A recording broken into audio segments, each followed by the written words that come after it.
शुक्रवार व्रत की कथा। प्राचीन काल की बात है। एक नगर में 3 युवक रहते थे। तीनों में घनिष्ठ मित्रता थी। उनमें से एक राजकुमार, दूसरा ब्राह्मण कुमार और तीसरा सेठ कुमार था।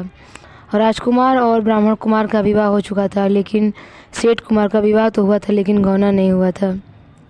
एक दिन तीनों मित्र इधर उधर की बातें कर रहे थे, तभी पत्नियों की चर्चा छिड़ी। राजकुमार और ब्राह्मण कुमार ने पत्नियों की प्रशंसा करते हुए सेठ कुमार से कहा कि पत्नीहीन घर भूत का डेरा होता है, अतः तुम्हें अतिशीघ्र पत्नी को विदा करा ले आना निश्चय किया। इस निश्चय के साथ सेठ पुत्र अपने घर गया। उसने अपने माता पिता को अपना निश्चय बताया। उन्होंने समझाया कि बेटे, आजकल शुक्र देवता डूबे हुए हैं।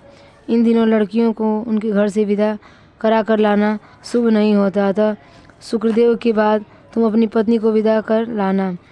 लेकिन सेठ पुत्र अपनी जिद से टस से मस नहीं हुआ, तो माता पिता को उसे विदा करा कर लाने की आज्ञा देनी पड़ी। सेठ पुत्र जब अपने ससुराल पहुंचा और उन्हें उनके इरादे का पता चला, तो उन्होंने उसे हर तरह से समझाने की कोशिश की, लेकिन उस पर उनका कोई असर न हुआ। तो विवश होकर उन्हें भी अपनी कन्या को विदा करनी ही पड़ा। ससुराल से विदा होकर पति पत्नी नगर से बाहर निकले ही थे कि उनकी गाड़ी का पहिया टूट गया और एक बैल की एक टांग बेकार हो गई। पत्नी के भी काफ़ी चोट लग गई, मगर सेठ पुत्र ने इस पर भी अपनी यात्रा जारी रखी। बीच रास्ते में उनकी भेंट डाकुओं से हो गई। वे पत्नी का सारा जेवर कपड़ा लेकर 9-11 हो गए। किसी न किसी प्रकार जब सेठ पुत्र अपने घर पहुंचा, तो एक सांप ने उसे काट लिया और वह मूर्छित होकर धरती पर गिर पड़ा। पिता ने वैद्यों को बुलाया। उन्होंने रोग प्रतीक्षा करने के बाद घोषित कर दिया कि सेठ पुत्र 3 दिन के अंदर ही अंदर मर जाएगा। पत्नी ने यह सुना तो रोने लगी। तभी इस दुर्घटना का पता ब्राह्मण कुमार को लगा। उसने आकर सेठ से कहा कि आप लड़के और उसकी पत्नी को उसी के घर भेज दो। ये सारी बाधाएं इसलिए आई हैं कि आपका पुत्र शुक्रस्त में पत्नी को विदा कर कर लाया है। यदि ये वहाँ पहुँच जाएगा तो बच जाएगा। पिता को ब्राह्मण कुमार की बात जच गई।